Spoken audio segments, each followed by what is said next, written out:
Welcome to the Creative Alchemy. This is where we take what we already have and learn how to actually use it. Not perfectly, but honestly, through creativity, through reflection, through real experience. I'm your host, Gemini. Let's begin this journey through self. Hello, and welcome to the Creative Alchemy. I am your host, Gemini with the J, and we're going to start a little different here today. We're going to take an inhale with our nose and exhale with our chest and our belly to remind us to be present in this moment. There has been a lot of astrological changes as well as transformation that's been happening throughout the world and the universe. So we're going to just settle into our space, calm our nervous system as we go deep into our conversations today. Okay, so I've been thinking this for a long time lately that just because that you are focused on surviving, that doesn't mean that survival hasn't cost you something. And I realized that just because you make it through something, it doesn't mean that you're still not hurt about it. It comes to a question of who necessarily holds the strong ones. Where does love go that you give out? Like, how does it come back to you?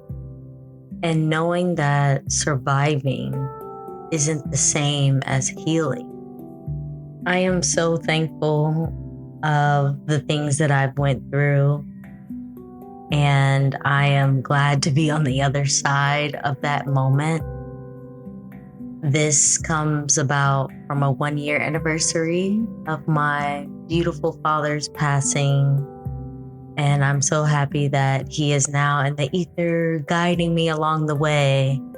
But those moments hold dear to me, and knowing that because I have a smile on my face or I'm happy or I'm going outside, I'm hanging out, doesn't mean that pain still doesn't resonate with me. People always are rushed to think that because I survived, that my gratitude is overflowing and that, it's there always. But there is a thing where gratitude and grief also exist together. And healing and anger also exist together, as well as growth and loneliness can also exist together. Thinking about these different human emotions that we have and how to go through them and make them into transformative power for each of us to become a stronger friend, a stronger daughter, a stronger partner. We have to be willing to open ourselves up to that isolation. And I believe that it deserves to show that you don't always have to be resilient and ignoring the exhaustion that you have from keeping this smile on your face. Sometimes you just need to cry and to let it out. And I admire the strength in the people that are able to survive and get through what they have to alone.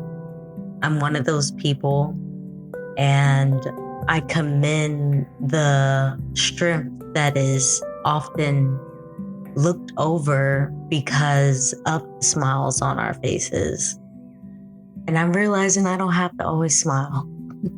I know we're realizing these certain dynamics that we have within our growth here on Earth and as a human.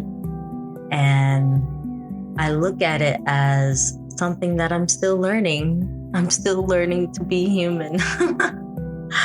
Do you believe that? How many of us are still learning to be human? This world is very complex, and what you do is you simplify. simplify that space that you hold for yourself. Simplify understanding the basic values and beliefs of who you are is how I'm breaking it down. I'm sharing my alchemy with you, that this is how I'm interpreting my existence here and understanding the patterns that come to me and those that I'm willing to let go.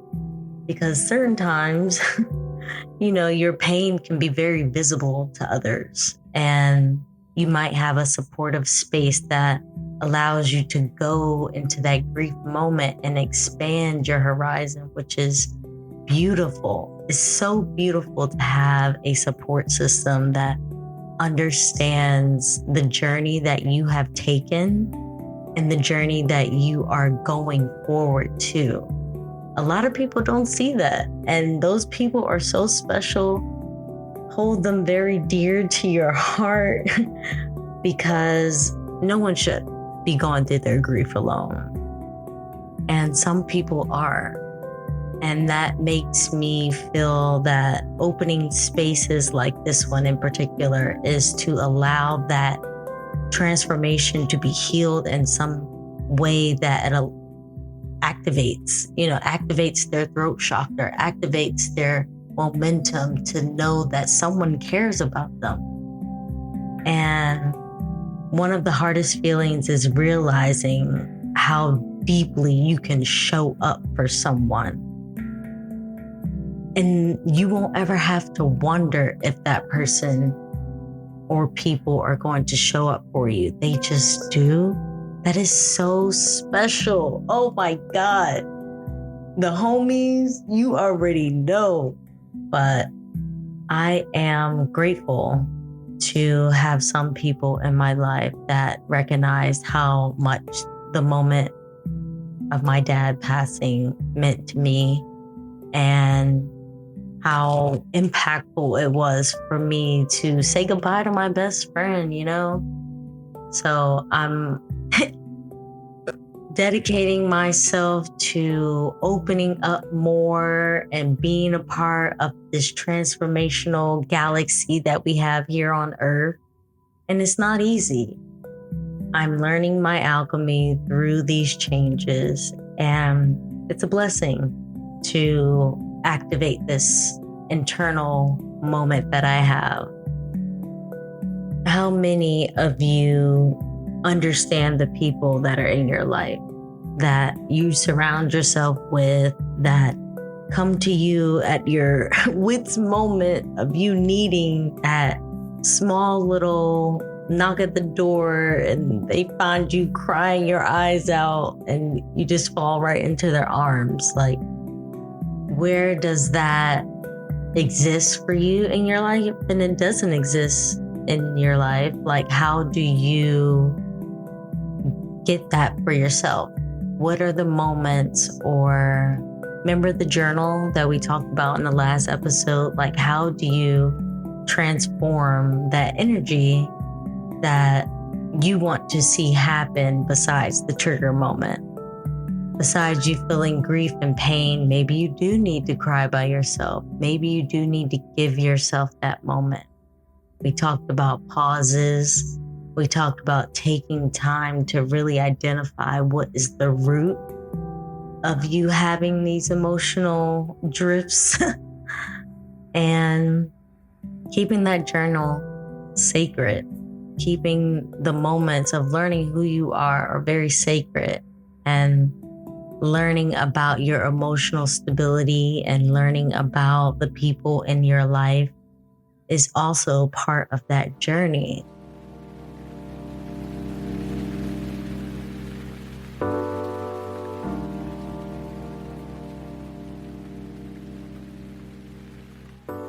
Okay, my beautiful people. I know we just went through a lot of transformation right now, but here's what we're going to do. We're going to put some action items out there. Yeah, I work in corporate, so here we go. Check on yourself. That is one of the first things that we can do on this action item list, is Ask yourself, who do I naturally show up for and who naturally shows up for me? This is no judgment, okay? No judgment zone. We have to remind ourselves that this is a process here. We're allowing ourselves to become aware. In this reflection, it's where does the reciprocation come from? Where are you overextending yourself, maybe? And where do you feel emotionally safe? We identify with certain people in our lives. So how do you identify that? Write it down. Stop shrinking yourself for the needs that you have in life. That was like a reminder for me too. So don't feel bad about what you're asking for and how you're asking for help. Express yourself fully and honestly.